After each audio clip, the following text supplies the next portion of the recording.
4월 마지막 날 오늘로써 욥기서 묵상을 마치게 되었습니다.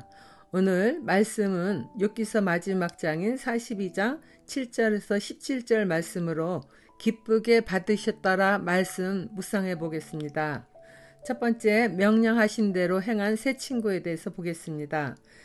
주님께서는 욥에게 말씀을 마치신 다음에 대만 사람 엘리바스에게 이렇게 말씀하셨다.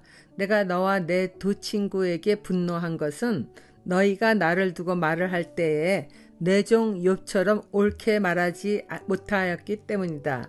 그러므로 이제 너희는 숫송아지 7마리와 순양 7마리를 마련하여 내 종 욥에게 가지고 가서 너희가 용서받을 수 있도록 번제를 드려라. 내 종 욥이 너희를 용서하여 달라고 빌면 내가 그의 기도를 들어줄 것이다.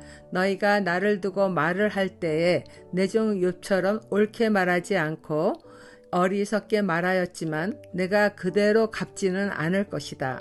그래서 대만 사람 엘리바스와 수아 사람 빌닷과 나아마 사람 소발이 가서 주님께서 그들에게 말씀하신 대로 하니 주님께서 욥의 기도를 들어주셨다.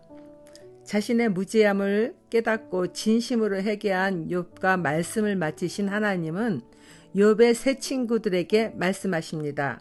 가장 연장자인 엘리바스를 향하여 말씀하시기를 내가 너와 내 두 친구에게 분노한 것은 너희가 나를 두고 말을 할 때에 내 종 욥처럼 옳게 말하지 못했기 때문이다 라고 하시는 거예요.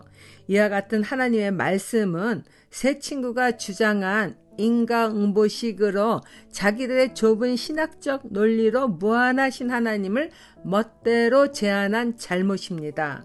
그뿐 아니라 잘못된 지식으로 욥을 비난한 것이 옳지 않았다는 것이죠.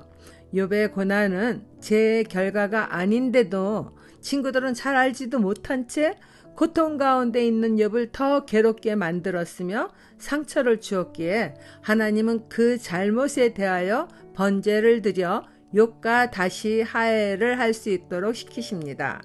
하나님은 그 번제를 욥이 주관할 수 있도록 위임하실 뿐 아니라 친구들이 욥에게 용서를 구하라고 명하십니다. 욥은 하나님과 친구들 사이에서 대제사장적인 임무를 맡아 중재 역할을 수행합니다.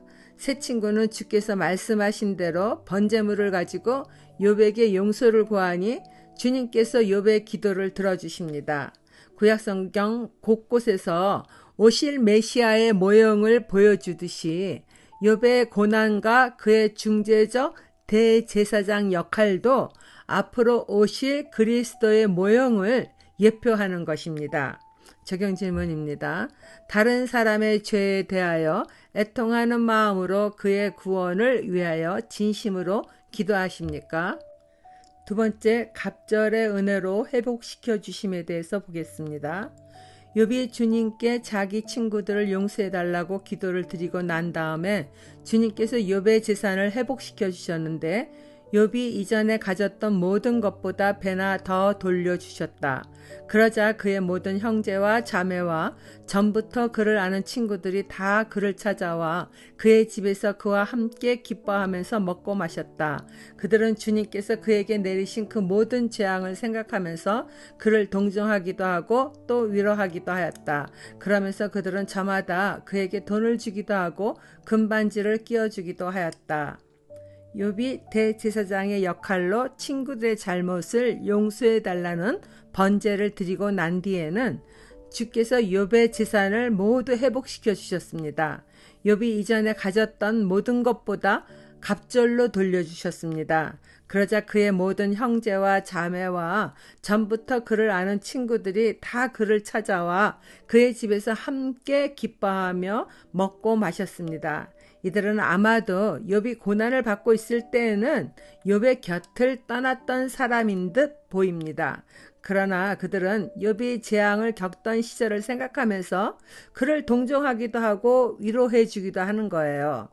그러면서 그들은 저마다 욥에게 위로금도 주고 금반지를 끼워주기도 합니다. 반지를 끼워준다는 것은 욥과의 관계를 회복하기 위함으로 보입니다.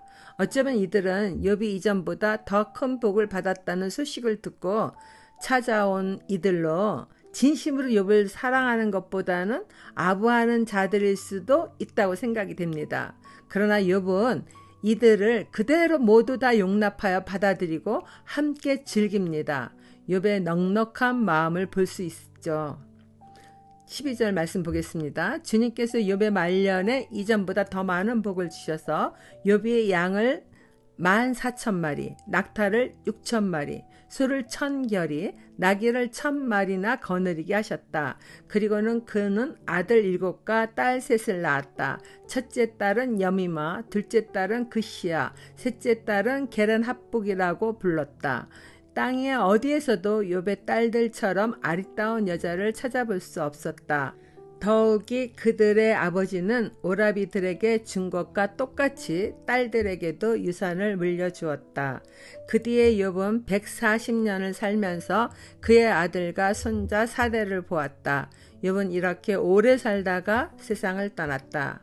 주님께서는 욥의 말년에 이전보다 더 많은 복을 주셔서 집의 가축들도 이전보다 갑절로 더하여 주셨습니다.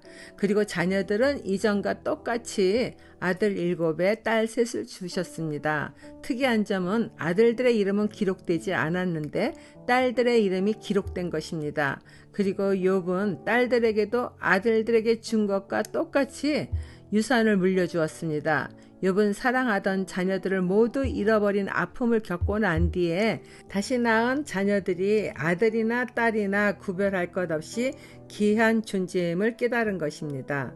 고대 근동의 전통이나 간습을 따라 여자를 낳게 보는 의식, 즉 남존여비 사상을 무시하는 하나님의 뜻이기도 합니다. 또한 욥의 딸들처럼 땅의 어디에서도 아리따운 여자를 찾아볼 수 없을 정도였습니다. 첫째 딸은 여미마르라 불렀는데 비둘기 일종의 새를 뜻합니다. 그녀의 눈이 비둘기의 눈처럼 생겨서 지은 듯하다고 봅니다.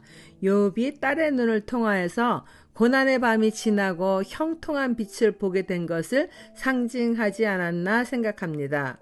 둘째 딸의 이름은 그시아로 계피나무의 향을 가리킵니다. 아름다운 향기를 낸다는 것을 의미하죠. 셋째 딸은 게른 합북으로 물감 종류의 하나로 말합니다. 이것으로 여성들의 눈을 매력적으로 보이도록 눈화장하는 것에 쓰이기도 했다고 합니다.